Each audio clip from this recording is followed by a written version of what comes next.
Sumainyo ang Panginoon. At sumainyo rin. So ipagpaumanhin na po ninyo, sapagkat tayo naantala ang ating pagdiriwang. So hindi lamang sapagkat maaming sasakyan ay hindi maayos. Ngunit bahagi rin ay sulit ngayon ay nagdiriwang din ang kanilang kapistahan. San Antonio Abad. Tapos pagdiriwang din ng dakilang kapistahan ngayon sabi nga natin ang Santo Niño. Sabi ko nga ay bagamat maraming aberya, salamat na lang at mayroong nakapagpahiram ng sasakyan at nag-drive. Kaya pagkakataon, sabi ko ay naghihintay si Dea kaya pagsumikapan. Pero higit sa lahat, huwag natin kalimutan na yung isang bata na naghihintay na isang pinagdiriwang natin ngayon sa araw na ito, ang batang si Jesus. So, bahagi binibigyan ng karangalan ngayon pananampalataya natin katulad ng isang bata. Medyo mabigat yung kalooban ng katulad ng isang bata. Sabi nga po sa Ebanghelyo na pakinggan natin na kapag hindi kayo tumulad sa isang bata, hindi kayo makakarating sa kaharian ng Diyos. Bahagi yun. Una, makita po natin na sabi nga po minsan hindi maintindihan iba natin mga kapatid na hindi Katoliko. Ba't kayo nagbibinyag ng bata? Bata pa lang yan. Wala pang isasagot yan. Ay, sinabi ni Jesus na ang kanyang halimbawa ng kababaan ng loob ay katulad ng isang bata. Pagkatapos hindi mo siya isasama. Ano sabi? Nasa kanila yung pag-aari ng Diyos. Bakit may pagkakait sa kanila? Ang binyag, nasa kanila na ang pag-aari ng Diyos. Simple, dahil sa sila'y bata. Bahagi yun na kung tinignan po natin ni Alem, walang lakas, walang kapangyarihan, pagkakataon na kung saan ay makita po natin kahit na kung wala pa silang masasabi, ay hindi sila makaangal, pero yun sila ng ipinapakita na na sa gitna ng kanilang kawalan ay naroon yung umigit na pagtitiwala sa Diyos at sa atin ng mga may edad na, sapagkat bahagi yun na kung saan makita natin yung pagtitiwala ng mga bata. Hindi ako pababayaan ng nanay ko, hindi ako pababayaan ng mga taong nasa paligid ko, hindi ako pababayaan ng tatay ko, at higit sa lahat, hindi ako pababayaan ng Diyos. Yun nawa yung makita ko natin. Hindi lamang halimbawa, ngunit yung tinatawag natin, yung mismong pahayag ni Jesus, na ito, yung bata.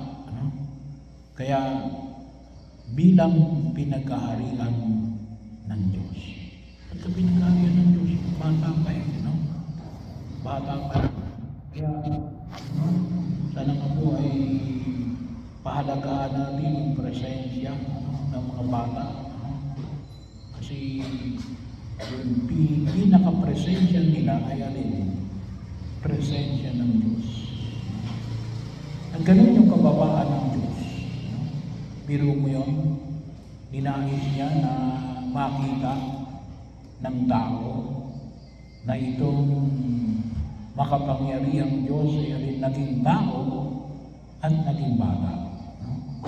Na kung minsan, pinagbaliwala. Pero gano'n na nga ang Diyos nakita ko natin. Pangalawa, bahagi rin ng pagkilos na maunawaan natin yung kalooban ng katulad ng sa bata. Makikita ko natin, kaya po kuminsan tayo, sabi nga ko natin, ba't kuminsan hindi tayo madaling matuto?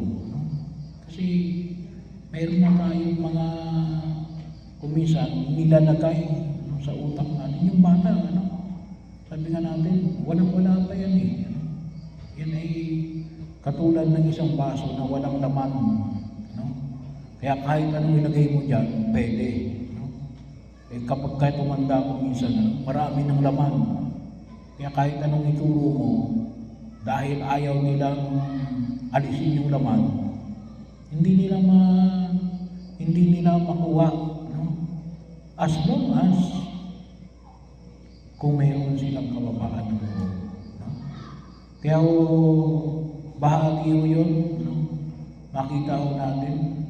Kaya nga kuminsan sinasabi ko na kuminsan sa mga magulang, halimbawa makita ninyo, hindi kayo kinikilala ng mga bata, mahirapan kayo magturo. Bahagi ko dyan, pero dahil magulang kayo, ay ano yung nang ituturo nyo? Huwag yung ituturo muna yung alin. Kung ano ituturo nyo, ang dapat na ituro nyo muna yung alin, kababaan ng loob. Kasi kapag wala yung kababaan ng loob, hindi matututo yung bata.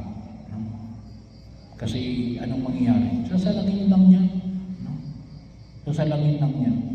Pero yung may taong may kababaan ng loob, nandun na kagad yung karunungan. Makikita po natin. Kasi kapag nasanay ang tao na mayroong mababa ang loob, hindi siya ilalayo sa karunungan. Kasi bakit? Yung mga taong may kababaan ng loob, hindi nila ipipili ang kasinungalingan. Yung mga taong may kababaan ng loob, hindi nila ipipilit yung alin. Yung mga peke, hindi nila yun eh. Kasi mababa yung loob nila eh. Madali nilang makita. Kaya kung tusin, yung katotohanan, mas nalalapit doon sa mayroong kababaan ng loob. Kaya po minsan may mga tao na makita natin, hindi matuto. Kahit anong gawin mo, hindi matuto. Bakit? Naunahan sila ng yabang. Hindi sapagkat ayaw nilang matuto. Kaya lang, hindi sila naturuan ng alin, ng kababaan ng loob.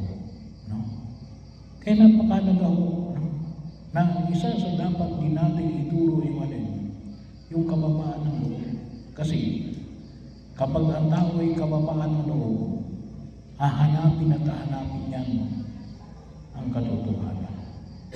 Sa mga taong walang kababaan ng loob, kahit naharap-harapan na ang kasinungalingan, pagtatanggol pa niyan. Pagtatanggol pa niyan. Kaya may mga taong sabi nga natin, ay kitang-kita na yung katotohanan. Ba't hindi niya makita yun? Kasi nga, taas ng pride. Walang kababaan ng loob eh. Kaya yung tunay na katotohanan ay makakamit lamang ng mga taong may kababaan ng loob. At ang halimbawa na ipinakita na Jesus si alin, yung pagiging bata. Kaya nga, isa sa mga famous natin na mga imahe na yan, ang Santo Niño. Ang Santo Niño. At doon, higit natin yung bahagi ho.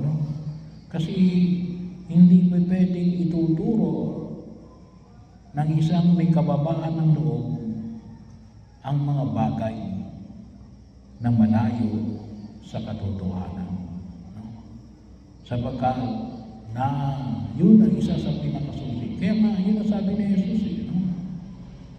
Ang paghahari ng Diyos ay anong kinakailangan? Magkaroon ng kababaan ng loob. Hindi lang pa sa kababaan ng loob, na